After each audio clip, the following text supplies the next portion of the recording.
కొన్నిసార్లు మనం దేవుని ముందుకు వెళ్ళి కూడా మనం ముష్టిమోకాల తగ్గట్టు అడుగుతుంటాం దేవుణ్ణి.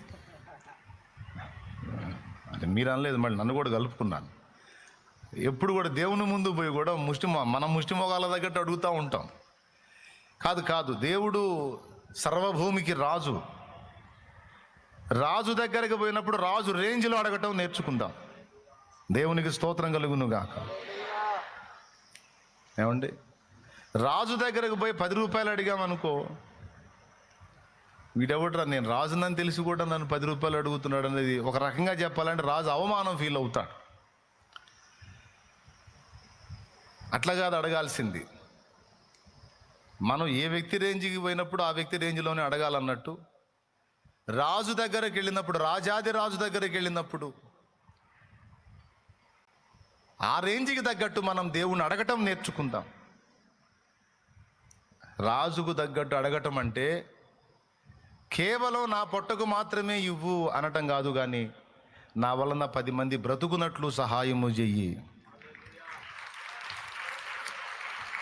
ప్రార్థన చేయి. కంపెనీలో జాబ్ ఈ ప్రభువా, కంపెనీలో జాబ్ ఈ ప్రభువా అని అడగొద్దు. అవసరమైతే నీకు ఇష్టమైతే నీ దయగలిగితే నేను ఒక కంపెనీ స్టార్ట్ చేసేటట్టు సాయం చేయి ప్రభువా అని అడుగు. దురాశ అనుకోవద్దు. అది రాజుగారి రేంజ్కి తగ్గట్టు అడగటం. అన్న కంపెనీ స్థాపించేంత సీన్ మనకి ఎక్కడుందన్నా, ఈ జీవితానికి అది సాధ్యం కాదని నేను అనుకుంటున్నాను అని ఎప్పుడు అనుకోవద్దు. అందుకే ముష్టిముఖాలు అంటుంది మనల్ని. దేవునికి స్తోత్రం. అర్థమైందా? ఎప్పుడు అనుకోవద్దు. ఆయన ఏ మలుపు తీసుకుంటాడో, ఏ విధంగా కార్యాలు చేస్తాడో నీకు తెలియదు సోదరా. ఇప్పుడు గొప్ప గొప్ప కంపెనీలు స్థాపించి నడుపుతున్న వాళ్ళందరూ ఒకప్పుడు మన సరికే, మన పొజిషన్లో ఉన్నోళ్లే. కానీ ఈరోజు వాళ్ళు ఉన్నత స్థితిలోకి వెళ్ళిపోయి 1000 మందికి జాబులు ఇచ్చే స్థాయికి వెళ్ళిపోయారు. తెలుసా మీకు?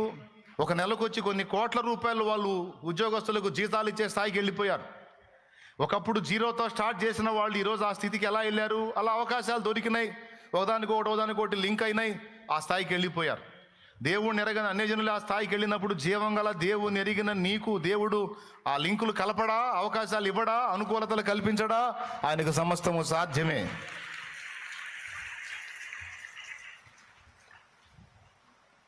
డౌటే లేదు అందులో. రాజాది రాజు ముందుకెళ్ళినప్పుడు ఆయన రేంజ్లో నువ్వు అడుగు. అరే ఏందిరా నీకంత దురాశ అని అడగడు, నిన్ను ప్రశ్నించడు. ఎందుకంటే నీ ఇంటెన్షన్ ఏందో చూస్తాడు ఆయన. నువ్వు లోపల ఏమనుకుంటున్నావో, నీ లోపలే ఆలోచనలు ఏంటో, ఏ ఉద్దేశంతో నువ్వు అడుగుతున్నావో చూస్తాడు ఆయన. దాన్ని బట్టి నిన్ను గౌరవిస్తాడు, నీకు సాయం చేస్తాడు. హృదయంలో అయితే ఎప్పుడు ఉండాల్సినటువంటి ఆశ, నేనొక్కడిని తిని నా కుటుంబం నేను మాత్రమే కడుపు నింపుకోవటం కాదు, నేను చేసే కార్యం వల్ల 10 మందికి అన్నం దొరకాలి, 10 మందికి అన్నం దొరకాలి, 10 మంది కడుపులు నింపబడాలి, 10 కుటుంబాలు బాగుపడాలి, 10 మంది పచ్చగా ఉండాలి, 10 కుటుంబాలు పండగ చేసుకోవాలి.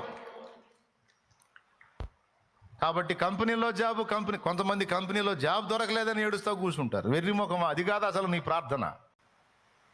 నా తండ్రి, నీకు ఇష్టమైతే ఒక కంపెనీ నేను మొదలు పెట్టేటట్టు సహాయము చేయి. నా నుండి ఒక కంపెనీయే స్టార్ట్ అయ్యేటట్టు సహాయం చేయి. అది కొంచెంగా ప్రారంభం అవ్వచ్చు, అది విస్తారం అవ్వచ్చు, దేవుడి చిత్తం.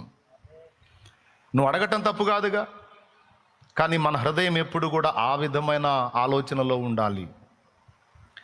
ఆఖరికి నువ్వు వ్యవసాయం చేసినా కూడా 10 మందికి పని దొరికేటువంటి మైండ్ కలిగి ఉండాలి. ప్రభువా నాకు పెట్టుబడి నాయన 1 ఎకరం కాదు 10 ఎకరాలు వేస్తా, 10 ఎకరాల్లో 100 మందికి పని దొరికిద్ది ప్రభువా, సాయం చేయనాయన అని ప్రార్థన చేయాలి. పండేటట్టు చేయి ప్రభువా, గిట్టుబాటు ధర వచ్చేటట్టు చేయి ప్రభువా, సరైన పంట ఎంపిక చేసుకోవడానికి కూడా నాకు తెలివిని ప్రభువా. అంతకు ముందేడు పొగాకేశారు, పిచ్చ లాభాలు వచ్చినాయి. అంతకు ముందేడు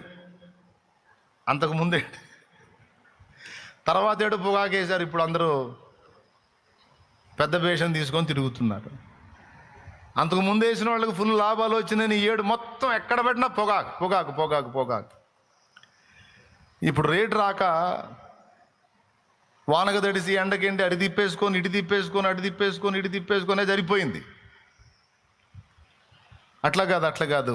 పంట వేసేటప్పుడు కూడా ప్రార్థనాపూర్వకంగా సిద్ధపడి, దేవా నువ్వు 10 మంది ఆహారము తిన్నట్లు ఏ పంట సముచితమో, ఏది మంచిగా ఉంటుందో నా ప్రభా నాకు తెలివినియమని ప్రార్థనలో కొంచెం కనిపెట్టుకొని కుటుంబం అంతా కలిసి ప్రార్థన చేసి 1 ఎకరం వేసి, అరెకరం వేసి, లేకపోతే 1.5 ఎకరం వేసి, 2 ఎకరాలు వేసి కాదు. నీకు దేవుడు పెట్టుబడి ఇస్తే 4 ఎకరాలు అనువైన పంట, పెద్ద మొత్తాల్లో కాకపోయినా ఒక మోస్తరు పెట్టుబడిలోనైనా సరే వేసి నలుగురికి పని దొరికేటట్టు, నీ కడుపు కూడా నిండేటట్టు, ఎప్పుడు వ్యవసాయం చేసినా, వ్యాపారం చేసినా, జాబ్ వెతికినా, ప్రస్తుతానికి ఏదో జాబ్ చేసుకుంటున్నావా, స్తోత్రం. అయితే అందులో తృప్తి చెందవాకు. చేసుకుంటానే ఈ జాబ్లో నా ఒక్కడి కడుపే నిండుతుంది, నేను కొద్దిగా ఇంకొక రకంగా ఇంకొక టైపు లేదని ఆలోచిస్తే ఇంకా 10 మందికి దొరికిద్దేమో అని దేవుని ముందు ప్రార్థనలో పెట్టుకొని ప్రయత్నించు. కంపెనీలో జాబ్ దొరకలేదని ఏడుస్తున్న నీ చేత దేవుడు కంపెనీ పెట్టించగలడు, దాన్ని రాణింపజేయగలడు. కాదని నువ్వు చెబుతావా?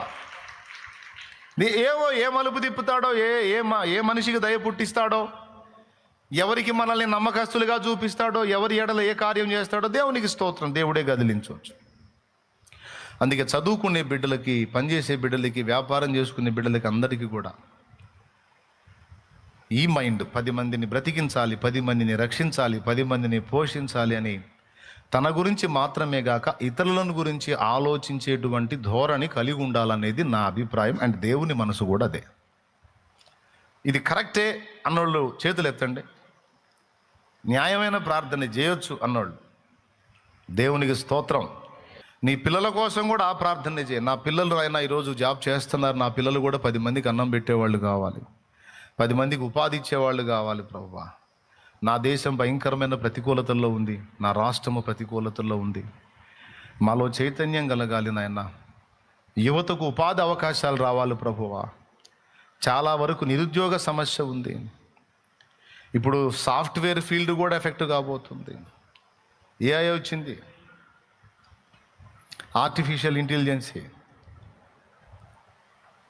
దాని వలన ఇప్పుడు రాబోతున్నటువంటి 5 సంవత్సరాల్లో కొంచెం ఎఫెక్ట్ అవ్వబోతుంది. ఇప్పటికే 70,000 ఉద్యోగం నేను చూశాను, 70,000 సాఫ్ట్వేర్ ఉద్యోగాలు బ్రేక్ చేశారంట. ఇంకేదన్నా ఇంకోటి కనపడుతుందా అంటే అందరికీ కనపడుతుంది అదొక్కటే, ఇంక వేరే ప్రత్యామ్నాయం కనపడట్లా. కానీ ఇంకా వేరే విషయాలు, వేరే ఫీల్డ్స్ కూడా అభివృద్ధి చెందాలి. మన వాళ్ళు ఇంకా మెచ్యూర్డ్గా ఆలోచించాలి, ఇంకా అభివృద్ధి జరగాలి. దానికోసం ఖచ్చితంగా ప్రార్థన చేయండి. నేను చెప్పినట్టుగా దేవునికి మొరపెట్టండి, భయపడకండి. ఏం కాదు. ఇప్పుడు 5 ఏళ్లలో ఇంకో మలుపు దేవుడు తిప్పొచ్చు, ఏదో కార్యం చేయొచ్చు. టెన్షన్ పడకండి.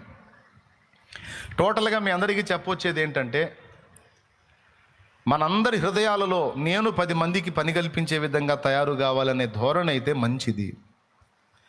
అసలు క్రైస్తవుడు అనేవాడికి కలిగి ఉండాల్సిన ధోరణే అది. నేనొక్కడనే రక్షింపబట్టం కాదు, 10 మందిని రక్షణలోనికి నడిపించాలి అనేది మన నినాదం కదా. నేనొక్కడిని నా నిత్య జీవానికి వెళ్ళటం కాదు, నేనొక్కడిని నరకం తప్పించుకోవటం కాదు, 10 మందిని తప్పించాలి, 10 మందిని నిత్య జీవానికి చేర్చాలి అనేది కదా మన భారం.